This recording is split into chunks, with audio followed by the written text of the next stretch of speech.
The tray slipped from Maria's hands and 40 crystal glasses shattered across the marble floor of the grand ballroom. For one terrible second, everything went silent. Then 100 guests in tailored suits and shimmering gowns turned to look at her.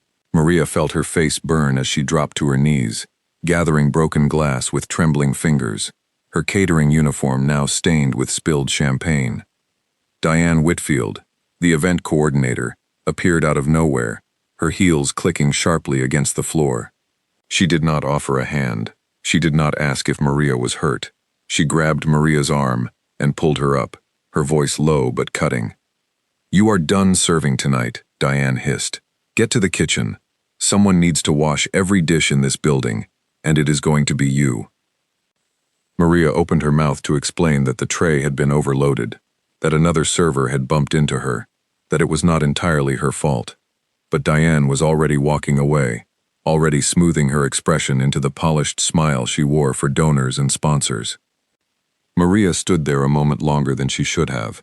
Guests were still watching, some with pity, some with amusement, a few already turning back to their conversations as if nothing had happened at all. She swallowed the lump rising in her throat and walked toward the kitchen doors, still wearing her formal black and white uniform, the one meant for greeting important people, not for scrubbing pots. The kitchen was a different world from the ballroom. Steam rose from industrial sinks. Pots clanged. Cooks shouted over each other in the chaos of a 5-course dinner being prepared for 300 guests. A young dishwasher named Tomas had failed to show up for his shift, and now there was no one to handle the mountain of dirty plates piling up faster than anyone could keep track of. Maria rolled up her sleeves without being told twice. She had learned long ago that arguing with people like Diane never worked. It only made things worse. So she pulled on a pair of rubber gloves that did not quite fit and began scrubbing. Her hands ached within the first hour. The water was too hot, then too cold, then too hot again, as the boiler struggled to keep up with demand. Her back throbbed from bending over the deep steel sink. Every few minutes, a server would burst through the swinging doors carrying another stack of dishes, dropping them beside her without a word, without even looking at her. She thought about her mother lying in a hospital bed 40 minutes away, waiting for test results that would determine whether she needed another round of treatment. She thought about the rent that was due in 8 days, and the number in her bank account that was nowhere close to covering it. She thought about the nursing degree she had abandoned 6 years ago, when her mother first got sick, the diploma she still kept folded in a drawer, half finished, like a promise she had broken to herself. None of that mattered right now. Right now there were dishes. Around midnight, when her arms felt like they belonged to someone else, Maria finally got a break. She stepped out through a side door near the loading dock, desperate for fresh air and a moment away from the noise. The night was cool and quiet, a sharp contrast to the heat and clatter she had just left behind. She noticed a man sitting alone on a low concrete wall near the delivery entrance, away from the lights and the music drifting faintly from the ballroom windows above. He wore a simple dark jacket, nothing like the tuxedos inside, and he looked tired in a way that had nothing to do with a long night of work. He looked tired in a way that seemed to come from somewhere deeper. Maria almost turned back inside, not wanting to intrude, but something about the way he sat there, hunched slightly forward, staring at nothing, made her pause. She still had a small plate of food she had saved earlier, tucked away before her shift turned into dishwashing duty. She had planned to eat it on her break. Instead, she walked over and held it out to him. "You look like you could use this more than I could," she said. He looked up, surprised, as if he had not expected anyone to notice him at all, let alone speak to him kindly. "That is very generous of you," he said, taking the plate carefully. "Are you sure?" "I am sure," Maria said, sitting down a respectful distance away on the same low wall. "I have been elbow deep in dish soap for the last 2 hours. I think I have lost my appetite for a while." He almost smiled at that. "Rough night?" Maria let out a short laugh, the kind that comes out when you are too tired to hold back honesty. "You could say that!" I dropped a tray of glasses in there and got sent to the kitchen like I committed a crime. "I am sorry to hear that," he said, and he sounded like he genuinely meant it. "Accidents happen, trays are heavy, and glasses are slippery, and no one ever trains people well enough to hold either one properly." Something about the simplicity of his understanding, The lack of judgment in his voice made Maria relax slightly. She had expected pity or awkward silence, not this quiet steadiness. They talked for a while, there in the cool night air, away from the Gala's glittering excess. He asked her questions that felt different from the small talk she usually got from strangers. He asked about her family, and she found herself telling him about her mother, about the illness that had taken over their lives for years, about the way hospital bills seemed to multiply no matter how many extra shifts she picked up. He asked what she had wanted to do before all of that happened, and Maria hesitated before answering. Nursing, she finally said. I wanted to be a nurse. I was 2 years into my program when my mother got sick, and I had to stop to help take care of her and pay the bills. I told myself I would go back eventually. That was 6 years ago. The man nodded slowly, as if turning her words over in his mind. He did not offer empty comfort or say something like, "It will all work out." Instead, he asked, "Do you still think about going back?" "Every single day," Maria admitted. "But dreams do not pay rent." He was quiet for a moment, looking out at the parking lot lights in the distance. "No," he agreed, "they do not. But sometimes people find ways." He introduced himself simply as Richard, offering no last name, no title, nothing that hinted at who he really was. Maria did not think to ask. To her, he was just another tired stranger taking a break from the noise, someone easy to talk to in a way she had not expected. She told him her name was Maria, and for a few minutes, neither of them said anything at all, content simply to sit together in the quiet. A voice called out from the loading dock door behind them, one of the hotel staff members checking to see if everything was in order. Richard stood up, brushing off his jacket, and thanked Maria again for the food and for the conversation. "You did not have to talk to me," he said. "Most people would have kept walking." Maria shrugged. "You looked like you needed someone to talk to. I know that feeling." He studied her for a long moment, something unreadable passing behind his eyes. Then he nodded once, thanked her again, and walked back inside through a different entrance, one that led toward the private areas of the hotel that guests rarely saw. Maria finished her short break and returned to the kitchen, back to the endless stacks of dirty dishes waiting for her. Diane passed by once, glancing at her with the same cool disregard as before, offering no acknowledgement of the hours Maria had already spent scrubbing pots that were not even her responsibility. By the time the gala ended near 2 in the morning, Maria's hands were raw, her uniform was soaked through, and her entire body ached with exhaustion. She gathered her things quietly, said goodnight to no one in particular since no one seemed interested in saying it back, and walked out into the empty parking lot toward the bus stop, unaware that the quiet stranger she had shared her food with controlled every single thing that had happened inside that building tonight, including the very event that had humiliated her. She had no idea that her simple act of kindness, offered without any expectation of return, had already set something in motion that would change the entire direction of her life. The bus was late, as usual. Maria sat on the cold metal bench, wrapping her arms around herself against the night chill, replaying the strange conversation in her mind. There had been something about the way Richard listened, really listened, that stayed with her long after the words had faded. She told herself it did not matter. Strangers came and went. Kind conversations happened and were forgotten by morning. She had no way of knowing that somewhere inside that same building, a phone call was already being made, a name was already being written down, and questions were already being asked about exactly who she was and why she had been treated the way she had. The phone rang in Maria's small apartment before 8 the next morning, jolting her out of the little sleep she had managed to get. Her whole body still ached from the night before, and for a moment she considered letting it go to voicemail. But the number belonged to Diane, and ignoring her supervisor rarely ended well. "Maria, I need you to come in right now," Diane said, her voice tight and clipped in a way Maria had never heard before. "There is a situation, and it concerns you directly." Maria sat up quickly, her heart already pounding. "What kind of situation? Is this about the glasses? I already told you it was not entirely my fault. Another server bumped into me." "This is not about the glasses," Diane snapped. "Just come in. Now."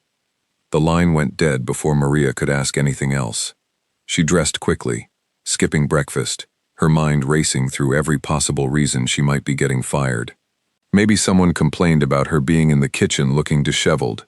Maybe a guest had seen her sitting with a stranger near the loading dock and thought it looked unprofessional.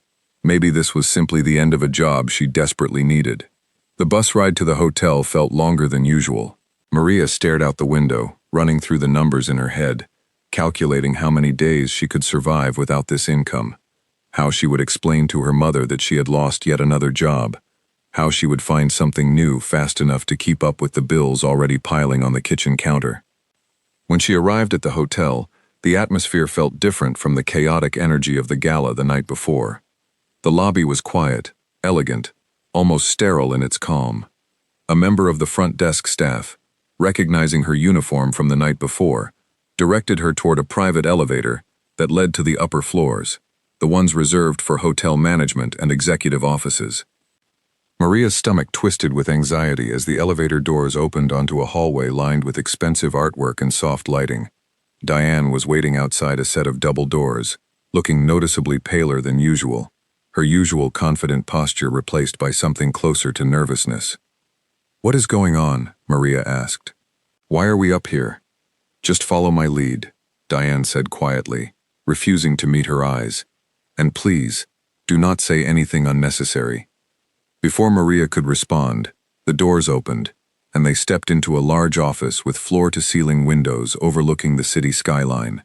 Behind an enormous desk sat several people in formal business attire, along with two others Maria recognized as senior hotel staff she had seen occasionally during her shifts. But it was the man standing near the window, looking out over the city with his hands clasped behind his back, who made Maria's breath catch in her throat. It was Richard, the same man she had shared her food with the night before, the same tired stranger she had spoken to near the loading dock about her mother's illness and her abandoned nursing dreams. Except now he wore a perfectly tailored suit, and everyone in the room seemed to defer to him with quiet respect the moment he turned around. "Maria," he said warmly, as if greeting an old friend rather than someone he had met only hours before. "Thank you for coming in. I know this must feel confusing." Maria glanced between Richard and the others in the room, utterly lost. "I do not understand," she said slowly. "What is happening? Am I being fired?" Richard's expression softened, and he gestured for her to take a seat at the long conference table. "Please, sit down. I promise this conversation is not what you think it is."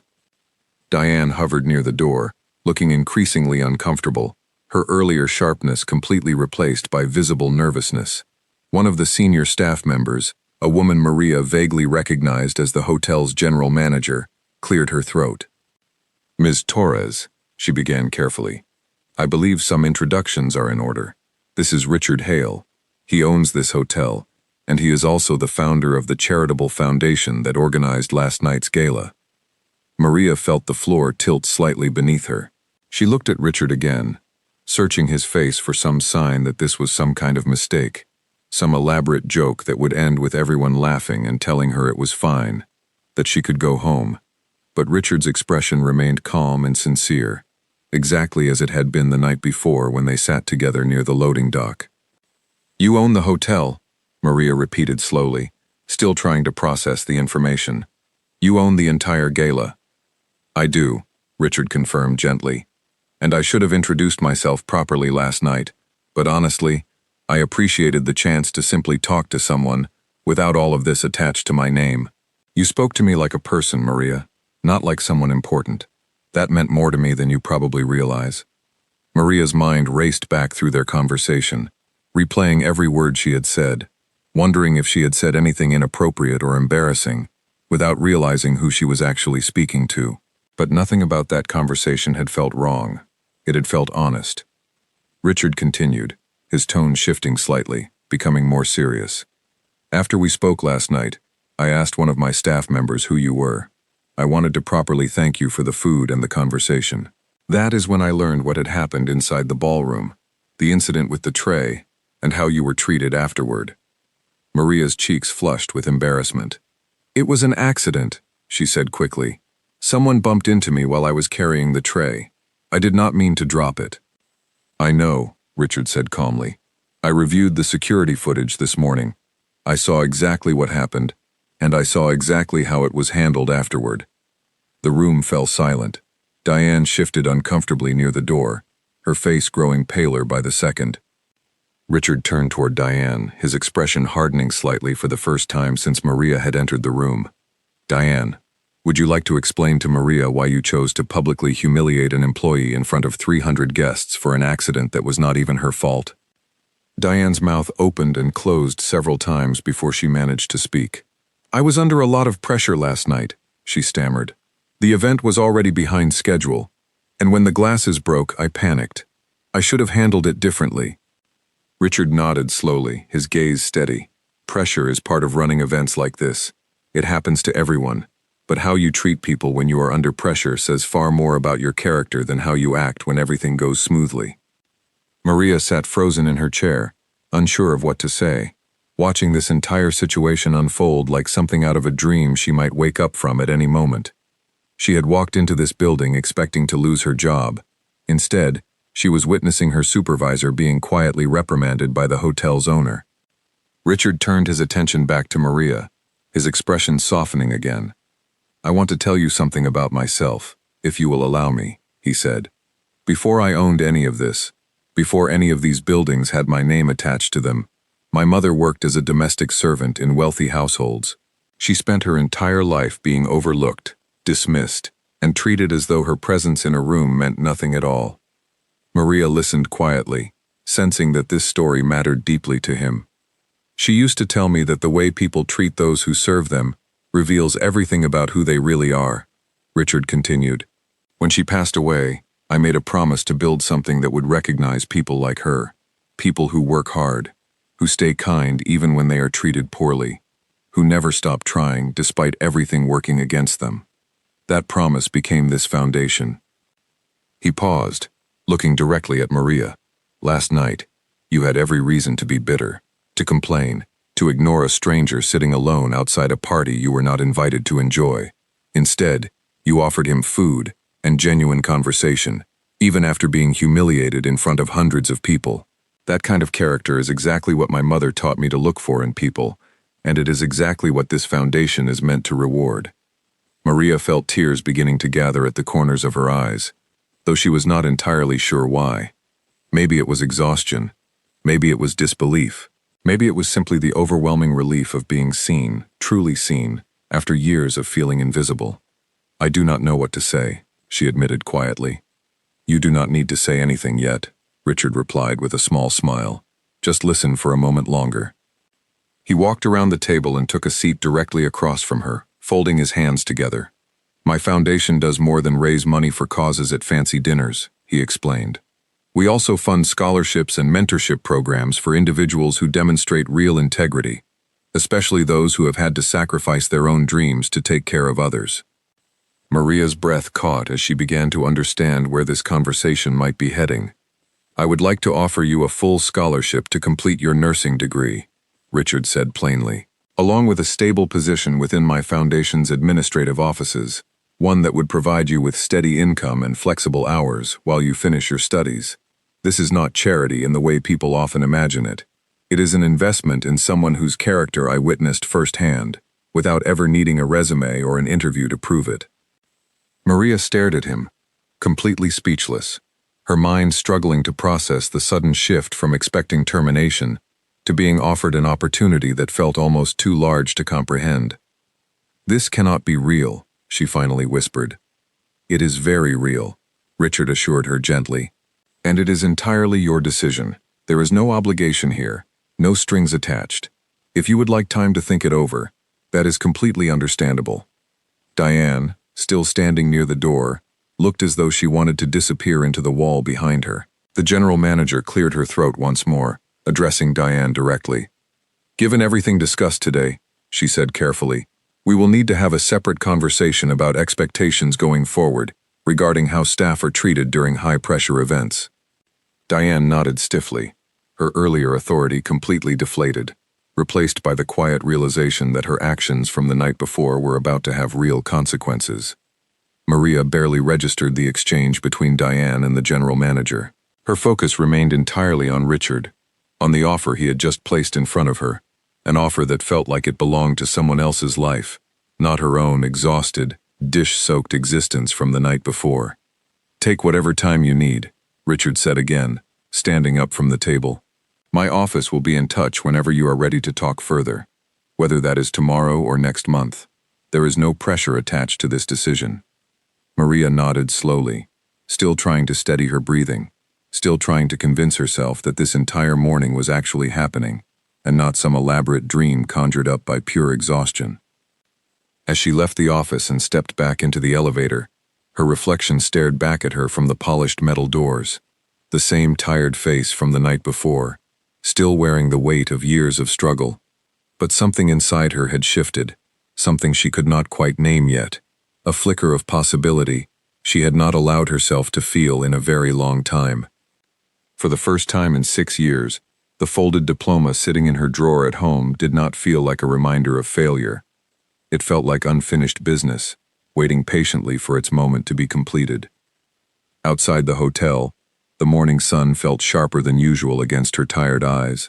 Maria walked several blocks before she even realized she was walking in the wrong direction, away from the bus stop, simply needing movement to help her think clearly. Her phone buzzed in her pocket.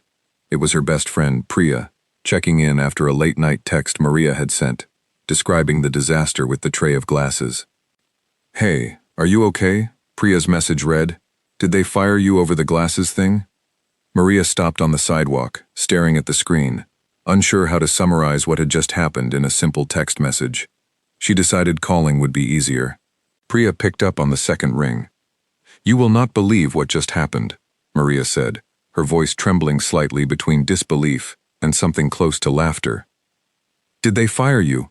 Priya asked immediately, her tone sharp with concern. "No," Maria said. "It is the opposite, completely the opposite." She spent the next 20 minutes walking slowly through the city streets, recounting everything to Priya in careful detail, from the stranger at the loading dock to the stunning reveal in the executive office upstairs. Priya went silent for a long stretch after Maria finished explaining the scholarship offer, the administrative position, all of it. "Are you sure this is real?" Priya finally asked. "Things like this do not just happen to people like us." "That is exactly what I keep thinking," Maria admitted. But he seemed sincere. He talked about his own mother, about wanting to help people who get overlooked. It did not feel like some kind of trick. Priya was quiet again for a moment. "Well," she said slowly, "what does your gut tell you?" Maria paused at a street corner, waiting for the light to change, watching cars pass by in a blur of ordinary movement, while her own life felt like it had been knocked sideways. "My gut tells me I am scared to hope for anything this big," she admitted honestly, "because if it falls apart, I do not know if I can handle that kind of disappointment again." "That is fair," Priya said gently. "But maybe this time it is not about protecting yourself from disappointment. Maybe it is about allowing yourself to actually receive something good, for once." The words settled deep in Maria's chest as she continued walking, eventually finding her way toward the hospital where her mother was staying for observation. She needed to see her, to ground herself in something familiar, before she could even begin processing the strange turn her morning had taken. Her mother, Elena, was sitting up in bed when Maria arrived, looking tired but alert, a half-finished crossword puzzle resting on her lap. Elena's face brightened the moment she saw her daughter walk through the door. "You look like you have not slept at all," Elena said, setting the puzzle aside. "Long night at the gala?" Maria pulled a chair closer to the bed and sat down, taking her mother's hand gently. "You have no idea," she said, and then, unable to hold it back any longer, she told her mother everything, from the shattered tray of glasses, to the quiet conversation near the loading dock, to the astonishing meeting in the executive office that morning. Elena listened without interrupting, her expression shifting from concern to surprise, to something like quiet wonder by the time Maria finished speaking. When Maria described the scholarship offer, Elena's eyes filled with tears, the kind that come from years of guilt over watching her daughter sacrifice so much. "I always felt terrible that you had to stop your studies because of me," Elena said softly, her voice thick with emotion. "I never wanted that for you." "You did not force me to do anything," Maria said firmly, squeezing her mother's hand. "I chose to be here for you, and I would choose it again every single time. You are my mother. That is not a sacrifice, that is love." Elena wiped at her eyes with the edge of her blanket, offering a small, trembling smile. "Well," she said, her voice steadying slightly, "if this Richard person is offering you a real chance to finish what you started, I think you already know what you need to do." Maria sat with her mother for another hour, the two of them talking quietly about the possibility ahead, about what it might mean for both of their futures if Maria returned to her studies while maintaining steady income through the foundation position. For the first time in years, the conversation between them did not center entirely around medical bills and treatment schedules. It centered around hope, cautious and fragile, but real. By the time Maria left the hospital that afternoon, exhaustion had settled deep into her bones, yet something lighter had also taken root alongside it. She still did not fully understand why this opportunity had landed in her lap so suddenly, so unexpectedly, after years of feeling invisible to the world around her. But she found herself unwilling to dismiss it purely out of fear. That evening, back in her small apartment, Maria sat at her kitchen table and pulled open the bottom drawer where she kept important documents. Beneath old bills and expired coupons, she found the folded, slightly yellowed nursing program certificate from 6 years earlier, the one marking her incomplete credits, the one she had kept as both a reminder of what she had lost and a quiet promise to herself that she would return to it someday.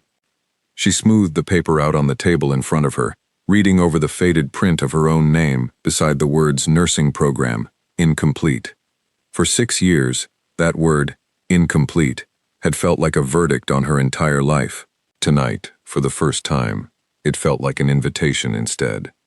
Her phone buzzed again, this time with an email notification from an unfamiliar address belonging to the Foundation's administrative office.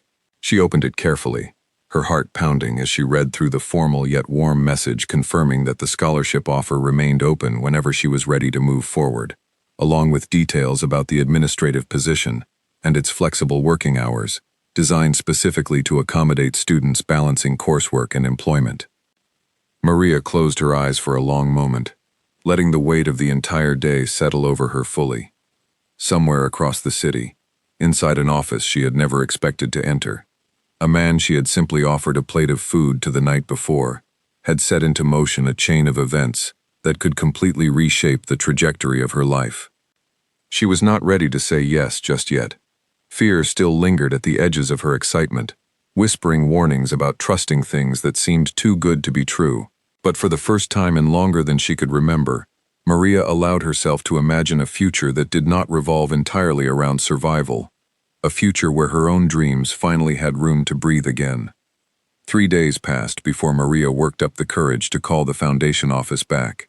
In those 3 days, she barely slept, running through every possible outcome in her mind, both good and bad.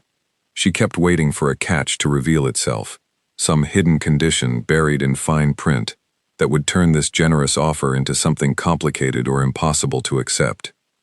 When she finally called, a warm voice answered on the second ring, introducing herself as Naomi, one of the Foundation's program coordinators. Maria explained who she was, and Naomi's tone brightened immediately. "Maria, we have been hoping you would call," Naomi said. "Richard mentioned you personally. He wanted to make sure the offer was explained properly, without any pressure attached." Maria took a deep breath. "I have some questions," she admitted. "I do not want to seem ungrateful, but I need to understand exactly what this involves before I can say yes to anything." "Of course," Naomi said easily. "Ask anything you like." Over the next half hour, Naomi patiently walked Maria through every detail of the offer. The scholarship would cover full tuition for the remaining 2 years of her nursing program, along with textbooks and required equipment. The administrative position within the Foundation offered flexible scheduling, built specifically around class hours, along with a salary that would actually allow Maria to cover rent and her mother's ongoing medical expenses without the constant financial terror she had grown used to living with. "There is no obligation to stay with the Foundation after you finish your degree," Naomi explained. "Some scholarship recipients choose to continue working with us afterward because they enjoy the mission, but that is entirely optional. Richard believes real generosity should never come with hidden strings." Maria felt something in her chest loosen slightly, a tension she had not even fully realized she was carrying until it began to ease. "Why does he do this?" she asked quietly. I mean, I understand what he told me about his mother, but there must be dozens of people he could help. Why extend this to someone he only spoke with for a few minutes? Naomi paused before answering. Honestly, she said, I think it is exactly because it was only a few minutes. You did not know who he was. You had no reason to be kind to him, beyond simply choosing to be kind. He has spent years surrounded by people who treat him well because of his position, his money, his name. What you offered him that night was rare, and I think it reminded him of exactly why he built this foundation in the first place. Maria sat with that explanation for a long moment, turning it over in her mind. It made a strange kind of sense. The idea that genuine kindness, offered without expectation, held more value than any calculated gesture ever could. I would like to accept, Maria finally said, her voice steadier than she expected. I want to finish my degree. Naomi's excitement was audible through the phone. Wonderful, she said. I will send over the enrollment paperwork today, along with your onboarding details for the administrative position.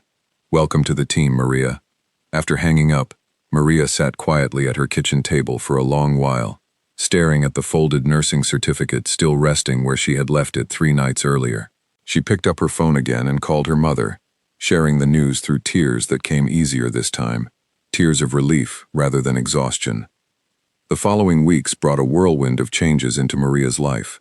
She resumed her nursing coursework at the same university she had left 6 years earlier, walking through familiar hallways that now felt both nostalgic and entirely new. Professors who barely remembered her from years before welcomed her back with genuine encouragement once they learned the circumstances of her return. At the foundation offices, Maria settled into her administrative role more easily than she expected, organizing donor records, coordinating volunteer schedules, and occasionally helping plan smaller community events far removed from the extravagance of the gala where everything had begun. She discovered a quiet satisfaction in the work itself, separate entirely from the scholarship attached to it. Richard checked in periodically, never intrusive, always genuine in his interest in how her studies were progressing. During one such conversation in the foundation's break room, Maria finally worked up the nerve to ask him something that had been sitting in the back of her mind since that first office meeting. What happened to Diane? She asked carefully. After that day in the office, I never heard anything else about it. Richard's expression grew thoughtful. Diane completed a mandatory training program on workplace conduct and employee treatment, he explained. She remains employed at the hotel, but her role has shifted away from direct event supervision for the time being. I believe in giving people room to learn from mistakes, provided they are willing to actually do the learning. Do you think she learned anything? Maria asked. I genuinely do not know yet, Richard admitted honestly. Some people change quickly when confronted with the consequences of their actions. Others need more time, or sometimes never change at all. That is not something I can control. What I can control is making sure people like you are not left carrying the weight of someone else's poor judgment. Maria appreciated the honesty in his answer, the lack of false promises about redemption arcs that might never actually materialize. Weeks turned into months, and Maria's life gradually took on a rhythm she had almost forgotten was possible. One built around lecture halls and clinical rotations, rather than constant financial panic. Her mother's health, meanwhile, showed steady improvement, aided significantly by the reduced stress that came with actually being able to afford consistent care without scrambling for extra shifts to cover each new expense. One afternoon, arriving early for a shift at the foundation offices, Maria encountered Diane unexpectedly in the elevator lobby. Diane looked different than she had that night at the gala, her usual sharp confidence replaced by something more subdued, almost hesitant. Maria, Diane said, clearly startled to see her. I did not expect to run into you here. I work here now, Maria said simply, keeping her tone neutral, unsure of what kind of interaction to expect. Diane nodded slowly, glancing down at the floor before meeting Maria's eyes again. I owe you an apology, she said, her voice quieter than Maria had ever heard it. What I did that night was wrong. I was under pressure, and I took it out on you in the worst possible way, in front of everyone. There is no excuse good enough to justify that. Maria studied her for a long moment, weighing the sincerity behind the words. Thank you for saying that, she finally replied. It means something, even now. Diane hesitated before continuing. "I have thought about that night more than I would like to admit," she said. "It changed how I think about the way I treat people who work under me. I am not saying that makes up for anything, but I wanted you to know it mattered. It changed something in me." Maria nodded slowly, feeling the tension between them ease slightly, replaced by something closer to mutual understanding. "I appreciate you telling me that," she said honestly. "I hope it continues to matter, going forward." The elevator doors opened, and the two women stepped out in different directions, the encounter brief but significant in its own quiet way. Maria continued toward her desk, reflecting on how strange it felt to have arrived at a place of genuine, if cautious, peace regarding someone who had once humiliated her so completely. Later that evening, sitting in her small apartment surrounded by textbooks and clinical study guides, Maria received a video call from her mother, who had been discharged from the hospital weeks earlier and was now recovering steadily at home. Elena's face appeared on the screen, brighter and more energetic than Maria had seen in years. "I made dinner tonight," Elena announced proudly. "An entire meal, standing up the whole time, no assistance needed." Maria felt tears prick at her eyes, watching her mother's genuine joy over something so simple, something that had once felt impossibly out of reach during the worst of her illness. "That is wonderful," Maria said, her voice thick with emotion. "I am so proud of you." "I am proud of you too," Elena replied softly. "Look at everything you have built for yourself these past few months. My daughter, the nursing student, working at a real foundation, helping people just like she always wanted to." Maria smiled through her tears, glancing over at her small kitchen table, where her nursing textbooks sat stacked beside a folder containing her official enrollment paperwork, no longer folded away in some forgotten drawer, but actively part of her daily life once again. "We are both healing," Maria said quietly, "in our own ways." Elena nodded, her eyes glistening with matching emotion. "We certainly are." As the call ended and Maria returned to her studies for the evening, she paused for a moment, thinking back to that chaotic night at the gala, to the shattered glasses, and the humiliating walk to the kitchen, to the tired stranger sitting alone near the loading dock. None of it had felt significant in the moment, beyond simple exhaustion and quiet kindness, offered without any expectation of return. Yet here she was, months later, rebuilding a life she had once believed was permanently out of reach, all because of a single plate of food, shared between two strangers, on an ordinary night that turned out to be anything but ordinary. Not every day during those months felt easy. There was one particular week, deep into her second semester back, when everything seemed to collapse at once. A required clinical rotation at a busy hospital placed Maria under the supervision of a senior nurse named Karen, whose patience wore thin quickly whenever a student made even the smallest mistake. During one especially demanding 12-hour shift, Maria misread a medication dosage chart, catching her own error only seconds before it would have caused real harm to a patient. Karen pulled her aside afterward, her tone sharp and unforgiving. "If you cannot handle basic attention to detail," she said, "maybe this profession is not the right fit for you." The words cut deep, striking directly at every insecurity Maria had carried since returning to school. That night, she sat alone in her apartment, textbooks scattered across the table, doubting everything about the path she had chosen to walk again. She called Priya, her voice trembling as she recounted the shift. "Maybe she is right," Maria said quietly. "Maybe I have been away too long. Maybe I do not belong there anymore." Priya listened patiently before responding firmly. "One mistake that you caught yourself does not define your entire ability," she said. "Every nurse makes mistakes while learning. That is the entire point of training. You are allowed to be human while you figure this out." Maria wanted to believe her, but doubt lingered heavily over the following days. She considered, briefly, withdrawing from her clinical rotation entirely, convincing herself it might be easier to remain in her administrative role at the foundation, and quietly let go of the nursing dream a second time, sparing herself the risk of failing publicly after everyone had already invested so much in her success. She mentioned her doubts to Richard during a routine check-in at the foundation offices, expecting him to offer reassurance. Instead, he asked her a simple question. "Do you want to be a nurse because it feels meaningful to you, or because you feel obligated to prove something to me?" or to anyone else who believed in you? Maria sat with that question for a long moment. Both, she admitted honestly, but mostly because it still feels meaningful, even after everything. Then that answer matters more than one difficult supervisor's opinion, Richard said simply. Difficulty is not the same as failure. Sometimes it is simply part of learning something worth learning. His words settled something in Maria that Priya's encouragement, however kind, had not quite reached. She returned to her clinical rotation the following week with renewed determination, seeking out a different supervising nurse assignment through the university's coordinator, explaining honestly that she needed a learning environment built on patience rather than constant criticism. Her new supervisor, a calm and steady nurse named Fatima, approached teaching with an entirely different philosophy, walking Maria through each procedure carefully, correcting mistakes without diminishing her confidence in the process. Under Fatima's guidance, Maria's skills sharpened steadily, her early stumble becoming simply one lesson among many, rather than a defining failure. Around the same time, an unexpected financial scare threatened to disrupt the fragile stability Maria had only recently built. Her mother's insurance provider flagged a billing error, temporarily denying coverage for a follow-up treatment that had already been scheduled.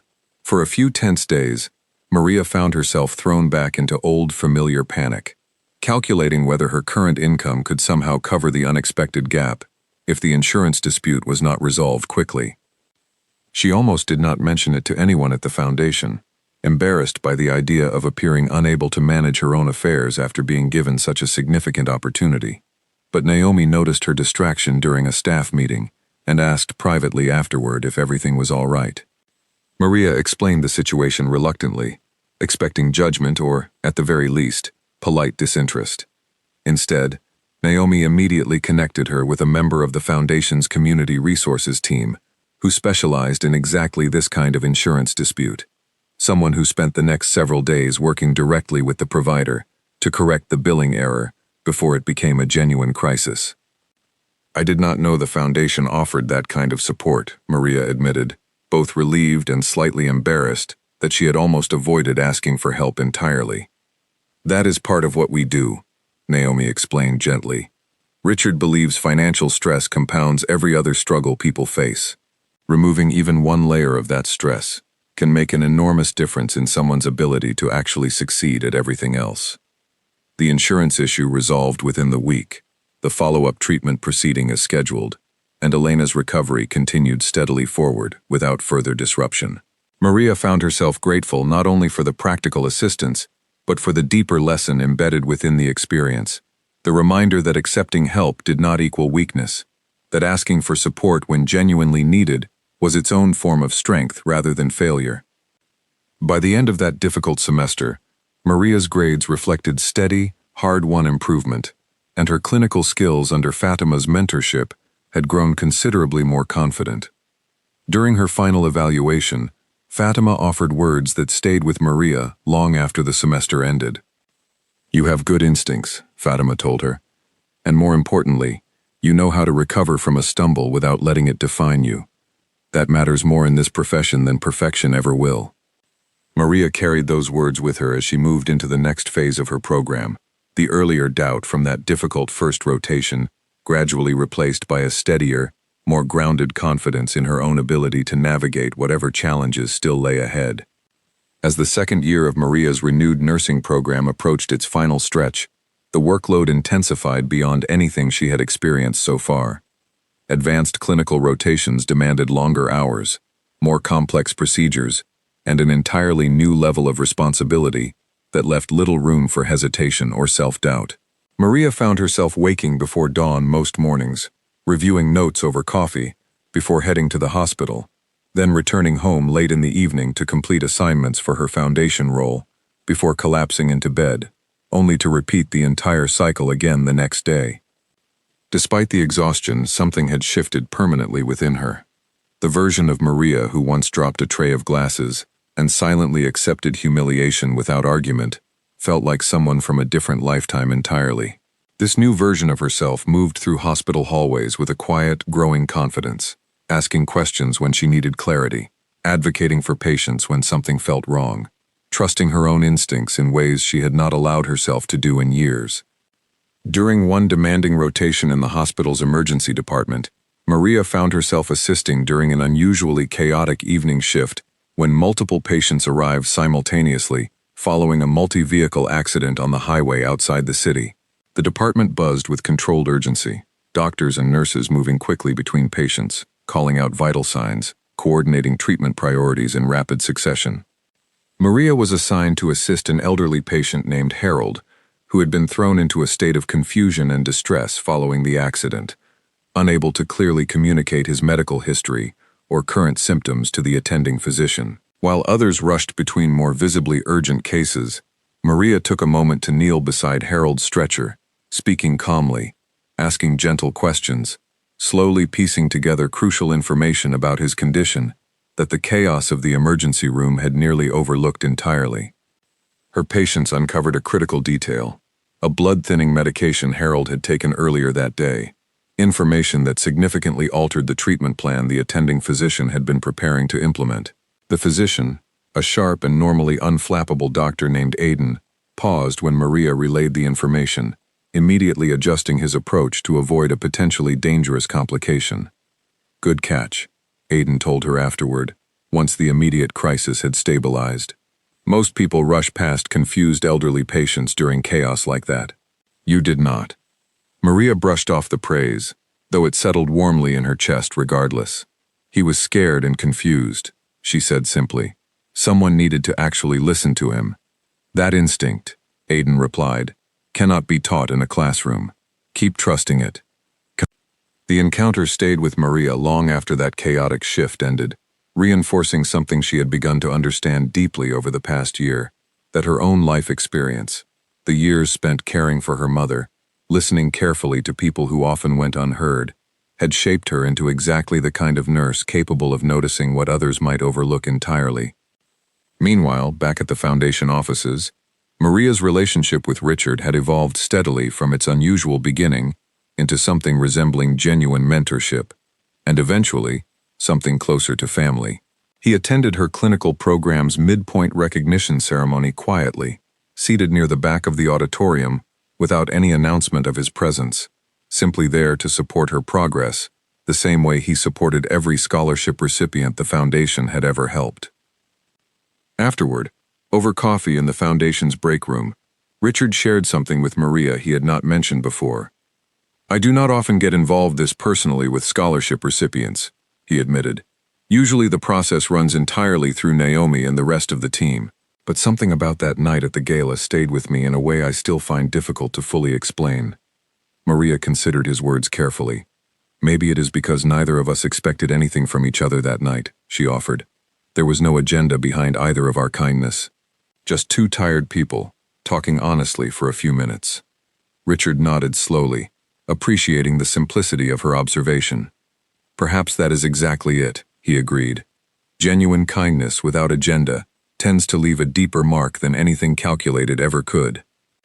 Their conversation shifted naturally toward the Foundation's future direction, and Richard mentioned an idea he had been considering for months: expanding the mentorship program to actively involve former scholarship recipients in guiding newer applicants through the process. "Would you be interested in something like that, once you complete your program?" he asked. "Sharing your story with others who might be standing exactly where you once stood." Maria felt a flicker of purpose ignite at the suggestion, an idea that extended far beyond simply completing her own degree, toward actively becoming part of the same cycle of support that had lifted her out of her own struggles. "I would like that very much," she said sincerely. As months continued passing, Maria's confidence within her studies grew alongside a quieter, steadier sense of identity, one built not around the humiliation of that gala night, but around everything she had rebuilt afterward, through consistent effort and genuine support.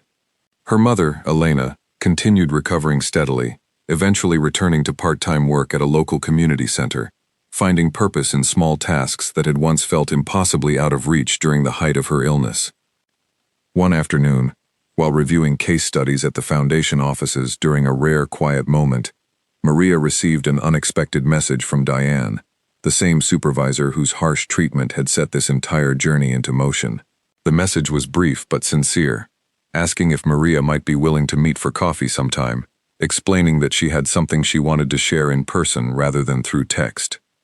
Maria considered the request carefully before agreeing, curious about what exactly Diane wished to discuss after their brief but meaningful exchange in the elevator lobby months earlier. They met at a small cafe near the hotel, Diane arriving first, looking noticeably more relaxed than the sharp, anxious woman Maria remembered from that chaotic gala night. "I wanted to tell you something," Diane began after they settled into their seats. "After everything that happened, I requested additional training beyond what was required, specifically focused on leadership and staff treatment during high-pressure situations. I wanted to actually understand where I went wrong, rather than simply completing a mandatory program and moving on unchanged." Maria listened quietly, genuinely curious about the sincerity behind Diane's words. "I have also started mentoring newer event coordinators at the hotel," Diane continued, explaining specifically how to handle high-stress moments without taking frustration out on staff members who have no power to defend themselves in the moment. "I use what happened between us as an example, without naming you directly, of course. I want other coordinators to understand the real cost of losing your temper at someone's expense." Maria felt something settle within her at those words, a quiet sense that perhaps genuine growth truly was possible, even for someone whose initial actions had caused real harm. "Thank you for telling me that," she said honestly. "It means something to know that night led to actual change, beyond just an apology." Diane nodded, her expression carrying visible relief at Maria's response. "I do not expect us to become close friends," she said. "But I wanted you to know that what happened mattered enough to change how I operate, permanently." Maria smiled gently. "I appreciate that more than you probably realize," she said. "We are both very different than we were that night, it seems." As their coffee meeting concluded, Maria walked back toward the foundation offices with a lighter step than she expected, reflecting on how thoroughly her life had transformed since that humiliating night at the gala. She thought about Harold, the confused elderly patient whose critical information she had carefully uncovered. She thought about Fatima's patient mentorship, about Richard's quiet, consistent support, about her mother's steady recovery, about Diane's genuine, if imperfect, growth. None of it had followed the path she might have expected during that miserable night scrubbing dishes in her formal uniform, humiliated in front of hundreds of strangers. Yet here she was, months later, standing firmly within a life rebuilt from that very moment of public embarrassment, a life shaped not by the humiliation itself, but by the quiet kindness she had chosen to offer immediately afterward, without any expectation of return. Her graduation date now sat clearly marked on her calendar, just months away, the culmination of years of sacrifice, setbacks, and quiet perseverance finally within reach. For the first time since abandoning her studies 6 years earlier, Maria allowed herself to fully believe that she would actually cross that finish line, diploma in hand, this time with nothing standing between her and the life she had once given up on entirely. Not everything about that final stretch was steady progress. A few weeks after her coffee meeting with Diane, Maria received a call late one evening from a neighbor checking on her mother, explaining that Elena had experienced a sudden dizzy spell and had fallen in her kitchen while preparing dinner. Maria rushed across the city, her heart pounding with a familiar fear she thought she had finally begun to leave behind. At the hospital, doctors explained that Elena's blood pressure medication needed adjustment, a routine complication that nonetheless brought back a flood of old anxiety for Maria, memories of years spent constantly bracing for the next emergency, the next crisis that might derail everything she had worked so hard to rebuild. Sitting beside her mother's bed that night, watching monitors beep steadily, Maria found herself questioning whether she would ever fully escape the constant undercurrent of worry that had shaped so much of her adult life. Elena, noticing her daughter's distress despite her own discomfort, reached over and took Maria's hand firmly. "This is a small setback," Elena said gently, her voice weaker than usual, but still carrying quiet reassurance. "Not everything that goes wrong means everything is falling apart. Sometimes a stumble is just a stumble."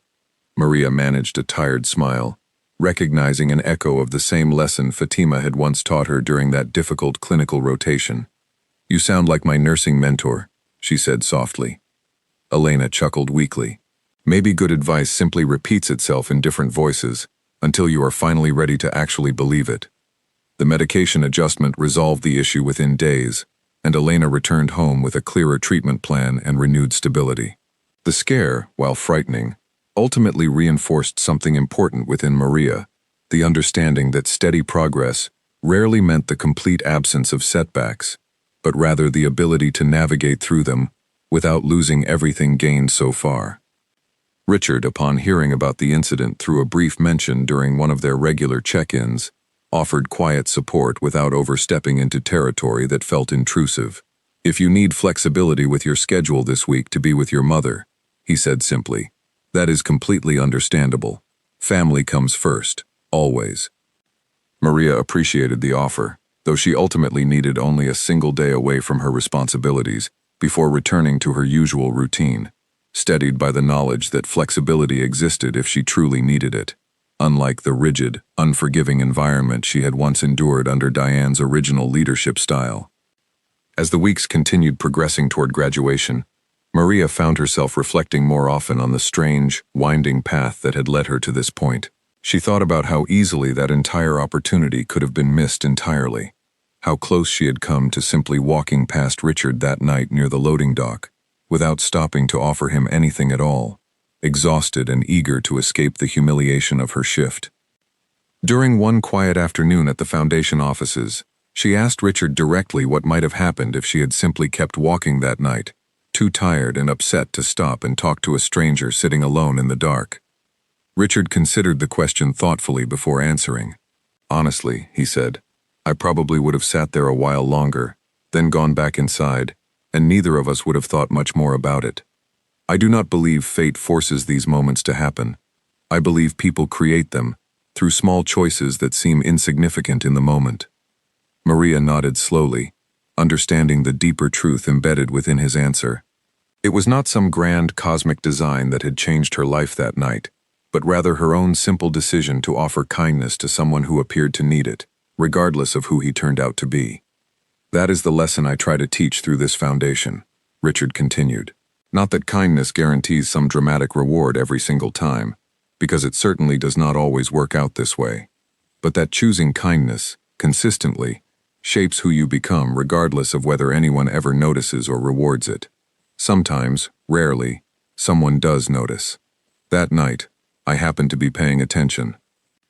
Maria carried that perspective with her through the final weeks leading toward graduation, understanding more clearly than ever that her transformation had never been about luck alone, but about the consistent character she had maintained even during her darkest, most exhausted moments, long before anyone with power or influence had ever noticed her at all. As her graduation ceremony approached, Maria began preparing not only academically but emotionally, reflecting on everything the past 2 years had taught her, about resilience, about the value of asking for help when genuinely needed, about the quiet, steady power of simple kindness, offered without any expectation of return. The little apartment she once worried about losing to unpaid rent now felt like a stable foundation rather than a source of constant anxiety. Her mother's health, while still requiring careful management, no longer dictated every waking decision through fear alone. The version of Maria who once knelt on a ballroom floor, gathering shattered glass while hundreds of strangers watched in silence, felt impossibly distant now, replaced by someone steadier, more confident, more fully in possession of the life she had once feared was permanently out of reach. The morning of graduation arrived bright and clear, the kind of crisp, sunlit day that seemed to carry its own quiet sense of celebration before anything had even begun.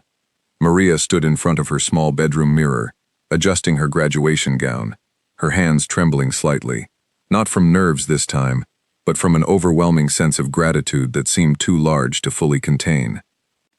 Her mother, Elena, sat on the edge of the bed watching her daughter prepare, her own eyes glistening with unshed tears.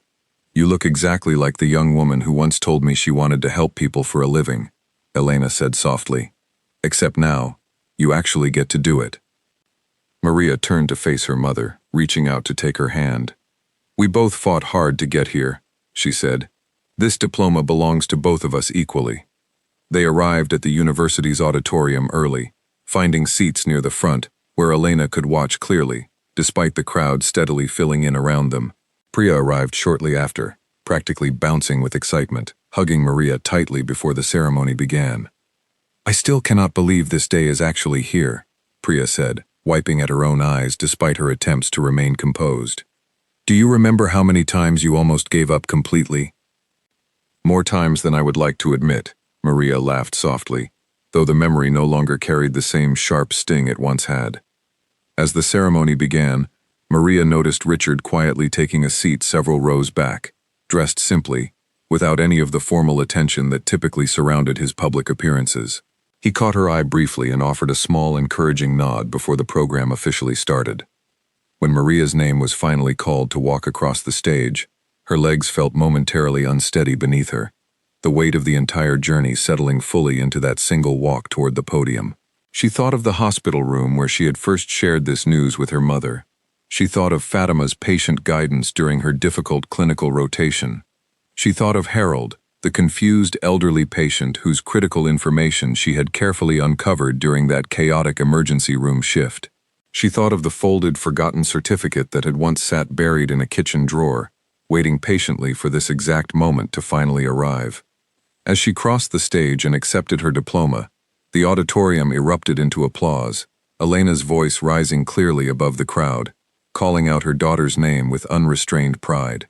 Maria found herself laughing through sudden tears, overwhelmed by the simple, profound joy of finally completing something she had once believed was permanently lost to her.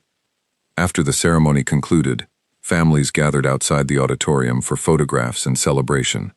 Richard approached Maria and Elena together, offering warm congratulations to them both. 2 years ago, he said, you told me dreams do not pay rent. Today, it seems yours finally do. Maria smiled, remembering that exact conversation from the night everything had changed. They do now, she agreed, thanks to someone who reminded me that dreams still mattered, even when it felt easier to abandon them. Richard shook his head slightly. You did the work, Maria, he said firmly. I simply opened a door. You are the one who walked through it, every single difficult day since.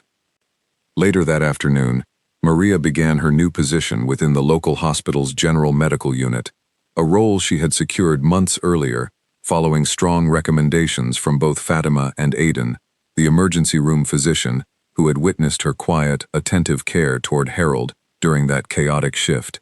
Her first official day would begin the following week, but for now, she allowed herself simply to celebrate everything she had already accomplished.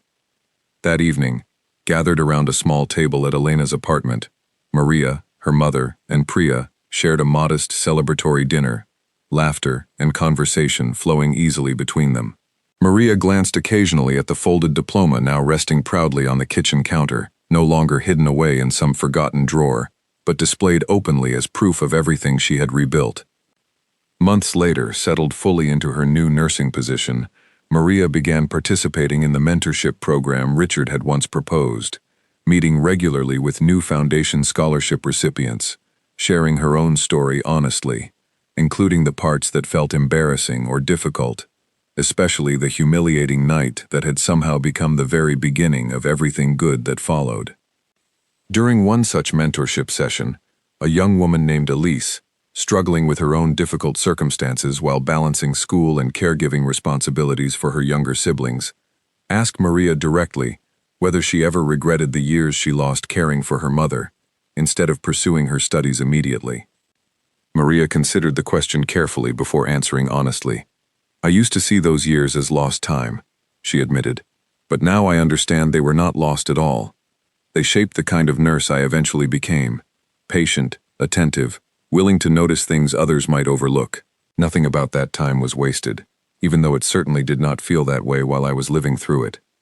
Elise nodded slowly, clearly absorbing the weight of Maria's words, drawing quiet encouragement from someone who had walked a genuinely similar path before her. As Maria continued building her career, steadily gaining confidence and skill within her chosen profession, she often thought back to that ordinary night at the gala, to the shattered glasses and humiliating walk toward the kitchen sink, to the tired stranger she had chosen to approach without any expectation of reward. It remained, even now, one of the most difficult nights of her life. Yet it had also become the exact moment everything shifted permanently in her favor, not through luck or fate alone, but through her own quiet decision to remain kind, even while enduring genuine hardship. Diane, meanwhile, continued her steady transformation within the hotel's management structure, eventually earning a promotion focused specifically on staff development and workplace culture, a role she approached with newfound humility, learned directly from her own past mistakes. She and Maria occasionally crossed paths at foundation events, their interactions comfortable now, built upon mutual respect rather than lingering resentment. Richard's foundation continued expanding its mentorship program significantly over the following year, inspired directly by Maria's own journey, actively seeking out individuals whose quiet character and resilience might otherwise go completely unnoticed by a world that often overlooked exactly the kind of people most deserving of genuine support. Maria often found herself reflecting, during quiet moments at the hospital between patients, on how thoroughly her entire life had transformed since that single humiliating night. She thought about how easily she could have simply walked past a tired stranger sitting alone near a loading dock, too exhausted and upset to offer even a moment of kindness to someone else. Yet she had chosen otherwise, without any knowledge of who he truly was, without any expectation of return. That single choice, offered freely during one of the most difficult nights of her professional life, had ultimately reshaped everything that followed, proving that genuine character, expressed consistently even during moments of personal hardship, held the quiet power to change an entire life's trajectory, sometimes in ways no one could have possibly predicted in advance. Years later, working steadily within the hospital she now called her professional home, Maria would occasionally share her story with new nursing students during orientation sessions, always ending with the same simple lesson she had learned so thoroughly through her own difficult, winding journey. Kindness offered without any expectation of reward remains valuable regardless of whether anyone ever notices, she would tell them. But sometimes, if you are fortunate, someone does notice. And when that happens, it has the power to change absolutely everything.